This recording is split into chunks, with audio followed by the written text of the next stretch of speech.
बहुत पुरानी बात है। विशालगढ़ नाम का एक नगर था। उस नगर के बीचों बीच एक सोने की राजकुमारी की बहुत ऊंची प्रतिमा थी। राजकुमारी का मुख हमेशा मुस्कान की मुद्रा में रहता था। अजीब सा सम्मोहन था उस विशाल प्रतिमा में। कहते हैं कि उसके पास कोई चाहकर भी दुखी नहीं रह सकता था। एक दिन की बात है, प्रीतम नाम का एक युवक उदास सा चेहरा लिए उस मूर्ति के पास से गुजर रहा था। आज पूरे 1 सप्ताह हो गए, मुझे कोई काम ही नहीं मिल रहा है। घर का राशन धीरे धीरे खत्म होता जा रहा है। मकान का मालिक बार बार किराए के लिए कह रहा है। अगर नौकरी नहीं मिली तो कैसे चलेगा। प्रीतम ये सब सोचते हुए चला जा रहा था। तभी उसकी नजर राजकुमारी की उस सोने की प्रतिमा पर गई।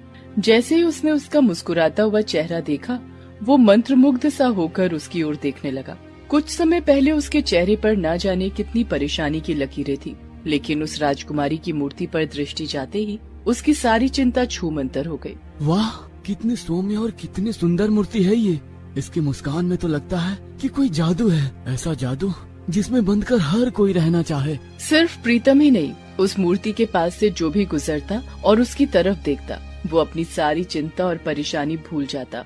और न सिर्फ भूल जाता, बल्कि उसकी परेशानी दूर भी हो जाती।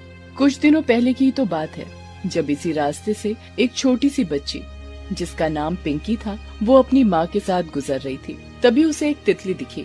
माँ, ये तितली कितनी सुंदर है ना, मैं इसे पकड़ लूं? ये कहकर वो तितली के पीछे दौड़ पड़ी, लेकिन तितली कहाँ उसके हाथ आने वाली थी। वो बहुत ऊपर उड़ गई और उसकी नजरों से दूर हो गई। जब बहुत ढूंढने के बाद भी उसे तितली नहीं दिखी, तो वो जोर जोर से रोने लगी। मेरी तितली, मेरी प्यारी तितली कहाँ गई? पिंकी अपनी माँ को पकड़कर फूट फूट कर रोने लगी और तितली को लाने की जिद करने लगी, लेकिन उसकी माँ कहाँ से लाती वो तितली। तभी रोते रोते पिंकी की नजर उस मूर्ति पर गई। उस पर नजर जाते ही वो सारी बातें भूल गई और उस मूर्ति की ओर घूर घूर कर देखने लगी। जैसे वो मुस्कुरा रही थी, वो भी वैसे ही मुस्कुराने लगी। माँ, इस राजकुमारी की सोने की मूर्ति कितनी सुंदर है ना, देखो ना कैसे ये मुझे प्यार से देख रही है। हाँ, और कह रही है कि तुम भी मेरी तरह मुस्कुराओ। एक दिन की बात है, एक प्यारी सी चिड़िया अपनी बहन के घर जा रही थी। तभी एक शिकारी की नजर उस पर गई। उस शिकारी ने उस पर बाण चला दिया। बाण लगते ही वो चिड़िया घायल हो गई और कराहती हुई उसी मूर्ति के पास गिर पड़ी। आह! चिड़िया दर्द से कराह रही थी। तभी उसकी नजर उस मूर्ति के मुस्कुराते चेहरे पर गई और फिर वो अपना सारा दर्द भूल गई। उसी रात की बात है। चिड़िया घायल तो थी ही, इसलिए वो मूर्ति के नीचे सोई हुई थी। तभी उसके शरीर पर पानी की कुछ बूंदें गिरी। अरे, बारिश तो नहीं हो रही है। फिर ये बारिश की बूंदें कहाँ से आ रही हैं? कुछ देर बाद पानी की बूंदें फिर से उसके शरीर पर गिरी। उसने फिर आसमान की ओर देखा, लेकिन आसमान तो बिल्कुल साफ था। ये हो क्या रहा है? आसमान साफ है, फिर भी बारिश की बूंदें आखिर आ कहाँ से रही हैं? अचानक चिड़िया ने देखा कि उसके घाव उन पानी की बूंदों के कारण धीरे धीरे भर रहे हैं। तभी उसकी नजर एक बार फिर से मूर्ति की ओर गई।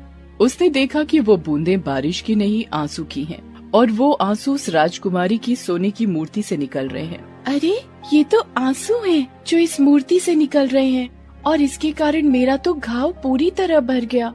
वो चिड़िया उड़कर मूर्ति के ऊपर जा बैठती है। तभी मूर्ति से आवाज आती है। अरे, तुम मेरे लिए रो रही हो? दूसरे के लिए कौन इतना दुखी होता है? तुम ठीक तो हो ना मेरी प्यारी चिड़िया? तुम्हारे घाव भर तो गए? हाँ, बिल्कुल भर गए। शुक्रिया मेरी दोस्त।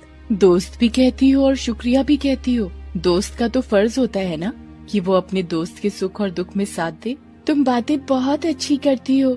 मुझे तुमसे बहुत बातें करनी है, लेकिन कल सुबह मुझे जाना होगा। मैं कई दिनों से अपनी बहन के यहाँ नहीं गई।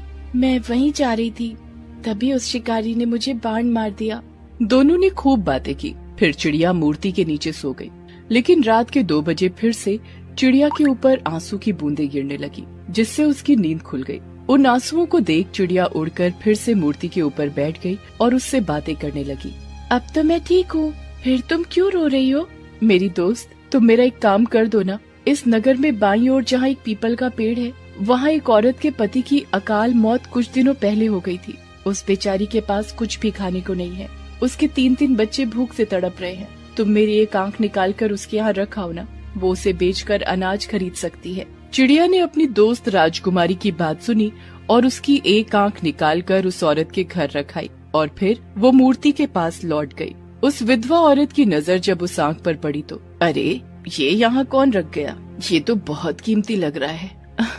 इसे बेचकर मैं अपने बच्चों का पेट भर सकूंगी। भगवान तेरा लाख लाख शुक्रिया। अगली सुबह जब चिड़िया अपनी बहन के यहाँ जाने लगी तो राजकुमारी की उस मूर्ति ने कहा कि दोस्त तुम कुछ और दिन मेरे साथ रुक जाओ ना, अभी तो जी भरकर तुमसे मैंने बातें भी नहीं की है। चिड़िया ने उसकी बात मान ली और वो वहीं रुक गई। लेकिन उस रात जब चिड़िया सो रही थी तो फिर से उसके शरीर पर आंसू गिरे। उसकी आंख खुल गई और उसने देखा कि उसकी दोस्त राजकुमारी की मूर्ति फिर से रो रही है। क्या हुआ दोस्त, तुम क्यों रो रही हो? चिड़िया रानी, यहाँ से थोड़ी दूर पर एक छोटी सी बच्ची बहुत रो रही है। जानती हो वो एक अंडे की दुकान में काम करती है, लेकिन आज उससे गलती से अंडे का कैरेट गिर गया और उसके सारे अंडे फूट गए। उसका मालिक उसे बहुत मारेगा अगर कल सुबह उसे असलियत का पता लगा तो। ओह, ये तो बहुत बुरा हुआ। चिड़िया रानी तुम एक काम करो ना, मेरी दूसरी आंख भी निकाल लो और उस लड़की को दे आओ। उसे बेचकर वो और भी अंडे खरीद लेगी और अपने मालिक को दे देगी, नहीं तो उसका मालिक। चिड़िया ने राजकुमारी की मूर्ति की बात सुनी और उस लड़की की मदद की, लेकिन अब उस मूर्ति की दोनों आंखें नहीं थी। तब चिड़िया ने कहा कि दोस्त अब तुम कैसे देख पाओगी लोगों का हाल? मैं तुम्हें इस हाल में नहीं छोड़ सकती, मैं तुम्हारे पास ही रहूंगी, मैं बनूंगी तुम्हारी आंखें। उसके बाद वो मूर्ति चिड़िया की आंख से नगर का हाल देखने लगी। एक दिन की बात है, मूर्ति को कुछ गरीब लोगों के बारे में पता लगा तो उसने चिड़िया से कहा, ओह मेरी प्यारी चिड़िया रानी, तुम मेरी मूर्ति से कुछ सोने के टुकड़े निकालकर उन गरीबों को दे आओ, मुझसे उनका दुख देखा नहीं जाता। चिड़िया ने मूर्ति के शरीर से सोने के कुछ टुकड़े निकाले और उन गरीबों को दे आई। धीरे धीरे और समय बीतता गया।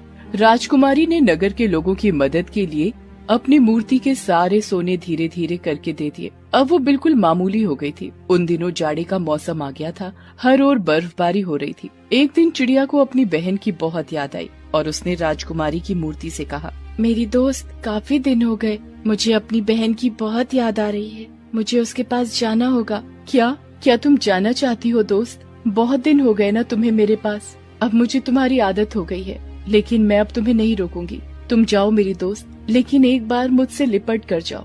एक बार अपने पंखों को मेरे ऊपर स्पर्श करके जाओ, ताकि मैं उस स्पर्श को हमेशा याद रखूं। मुझे तुम्हारी बहुत याद आएगी। तुम ही तो मेरा सब कुछ थी, मेरी आंखें, मेरा हाथ, मेरी सबसे अच्छी दोस्त। ओ मेरी दोस्त, मुझे तुम सच में बहुत याद आओगी। चिड़िया उससे लिपट गई और रोने लगी।